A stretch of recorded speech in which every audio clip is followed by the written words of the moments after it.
중국이 한국 문화 베끼기에 나서자 영국이 발벗고 나서서 비판하고 있다는 소식이 전해졌습니다. 영국 BBC가 최근 넷플릭스 오리지널 드라마 오징어 게임을 둘러싸고 불거진 중국의 한국 콘텐츠 표절 문제를 보도하였죠. 지난 21일 BBC는 오징어의 승리, 중국의 스트리밍 사이트가 오징어 게임을 복제했다라는 제목의 기사를 게재하였는데요. 앞서 중국 동영상 스트리밍 서비스 유쿠는 오징어의 승리라는 새로운 예능 프로그램을 제작한다고 밝혔다가 오징어 게임 표절 논란에 휩싸였습니다.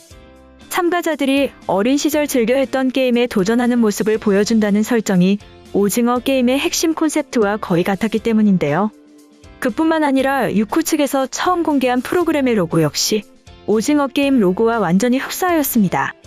프로그램의 로고에는 오징어의 승리라는 글자에 오징어 게임과 비슷하게 분홍색 동그라미 세모 네모 모양이 포함되어 있었죠. 이에 중국 내에서도 비판이 이어졌는데 중국 SNS 웨이보에서는 이 프로그램이 오징어 게임을 베꼈다는 비난과 함께 부끄럽다는 반응이 쏟아져 나왔습니다. 결국 유쿠 측은 수정된 프로그램 로고 이미지를 공개하면서 작업에 오류가 있었다고 사과하였는데요. 유쿠 측은 제목은 게임의 승리이며 앞서 공개된 이미지는 초기 디자인이었다고 밝히며 오해를 일으킨 점 진심으로 사과드린다고 해명하였습니다.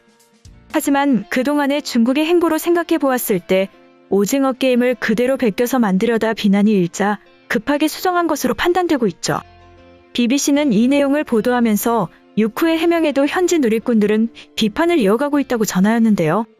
BBC는 웨이보에 올라온 글을 인용해 너무 형편없는 은폐처럼 들린다.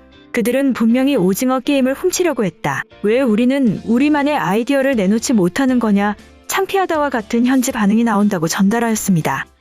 이외에도 BBC는 이때까지 제기된 중국의 한국 콘텐츠 표절 의혹을 언급하였는데요.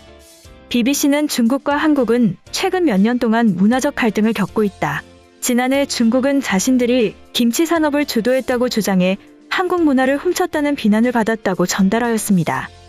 그러면서 이들은 한복이 중국에서 유래했다는 주장을 펼쳐 비판받기도 했다고 덧붙였습니다.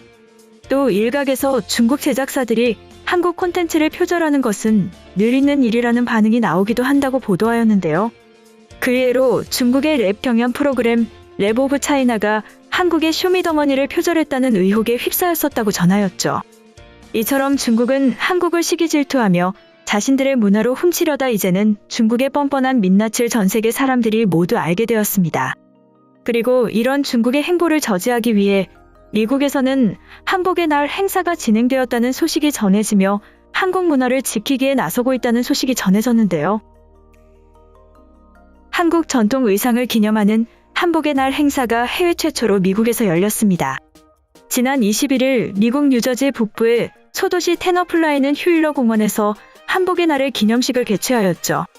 테너플라이는 지난 4월 미국 동부를 중심으로 한 청소년 단체 재미 차세대협의회의 청원을 받아들여 내년 10월 21일을 한복의 날로 공식 선포하였는데요.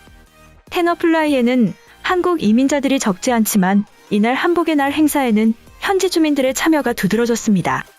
특히 지역 정치인들이 한복을 입고 참석하여 눈길을 끌었는데요. 치마저고리 차림으로 단상에 오른 뉴저지 주지사부인 태미 머피는 한국 이외 지역에서 최초로 개최되는 한복의 날 행사가 자랑스럽다고 밝혔습니다. 머피 부인은 한복의 날을 계기로 뉴저지 주민들이 미국의 다양성을 증진하고 한국 문화와 한복의 아름다움을 즐기길 바란다고 말하였죠. 다음 달 선거를 앞둔 필 머피 주지사는 선거운동 때문에 행사에는 불참했지만 올해 10월 21일을 한복의 날로 지정하는 공식 선포문을 보내 축하문을 전달하였는데요. 머피 주지사는 선포문에서 한복은 2000년 이상 한국에서 이어진 전통문화의 일부이다. 한인 사회의 영향력과 한미동맹의 중요성을 감안해 한복의 날을 선포한다고 밝혔죠. 이날 행사에 모인 400여 명의 교민과 현지 주민은 기념식 이후에 진행된 문화공연에도 큰 호응을 보였는데요. 한복의 날 선포를 이끌어낸 재미차세대협의회는 이날 현지 주민들과 함께 남녀노소가 입는 다양한 한복을 소개하는 패션쇼를 개최하였습니다. 또한 한국에서 국가무형문화재인 최진순 명창이 초청대 판소리를 선보였고 마지막 순서는 강강술래를 진행하며 교민과 현지 주민은 손을 잡고 강강술래 노래에 맞춰 공원을 돌며 화합된 모습을 보여주었습니다. 마크 진너 테너플라이 시장은 올해뿐 아니라 매년 한복의 날을 기념할 것이다. 테너플라이에서 한복의 날은 중요한 기념일이다라고 밝혔죠. 브라이언 전 AAYC 대표는 미국에서 처음으로 한복의 날 행사가 열리게 돼 감격스럽다. 뉴저지뿐 아니라 다른 지역에서도 한복의 날이 기념될 수 있도록 노력할 것이라고 말하였죠. 다음으로 베트남의 국민과자가 된 한국 제품에 대해서 말씀드리겠습니다. 오리온 쌀과자 안이 베트남에서 2년여 만에 1억 봉지 이상 팔리며 인기를 끌고 있는 것으로 전해졌습니다. 해외 소비자들이 많이 찾는 오리온의 대표 제품인 초코파이 못지않은 현지 성장세를 보여주고 있는 것이죠. 지난 21일 오리온에 따르면 2019년 4월 베트남에 출시한 안은 지난달까지 현지에서 총 1억 1,600만 봉지를 팔아 누적 매출액이 600억 원을 넘어선 것으로 알려졌습니다. 특히 올해 들어 9월까지 현지 매출액이 전년 동기 대비 34% 증가해 오리온 제품 중 초코파이에 이어 두 번째로 높은 매출을 기록하였는데요. 아는 쌀이 주식인 동남아시아 시장을 타깃으로 오리온 글로벌 연구소가 2년여간 개발해 내놓은 제품입니다. 오리온 측은 부드러운 식감의 자포니카 쌀 품종을 택하는 등 원료부터 신경 써서 개발하였다. 직접 화덕에 굽는 독특한 방식으로 바삭한 식감과 구수한 쌀 향을 극대화했다고 설명하였죠. 제품명부터 편안하다, 안심된다는 뜻을 담아 아니라고 지은 것으로 전해졌습니다. 안은 현지 시장에 출시하자마자 쌀과자 시장 2위로 올라섰고 작년 13%대였던 시장 점유율을 올해 들어 23%대까지 끌어올렸는데요. 특히 지난달에는 월 최고 매출인 41억 원 이상을 기록하는 등 가파른 성장세를 보여주고 있습니다. 특히 코로나 이후 건강과 영양을 중시하는 트렌드에 날개를 달고 있는데요. 이는 쌀이 주원료인 제품과 굽는 제조 공법을 선호하는 소비자가 늘어난 덕분입니다. 또한 코로나 장기화로 집에서 머무는 시간이 늘어나며 영양 간식으로 자리 잡은 것도 인기 요인이라고 회사 측은 분석하였죠.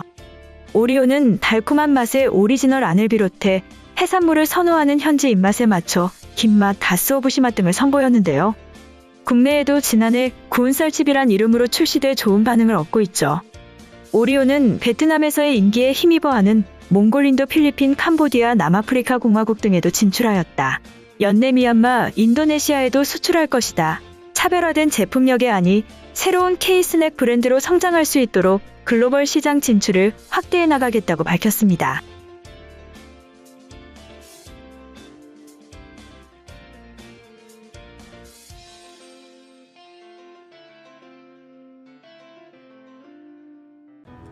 이번 영상은 여기까지고요. 제 영상이 도움이 되셨거나 세계 속 반응 더 보고 싶다 하시는 분들은 구독과 좋아요, 알람 설정까지 부탁드립니다. 다음에 또 봐요. 안녕.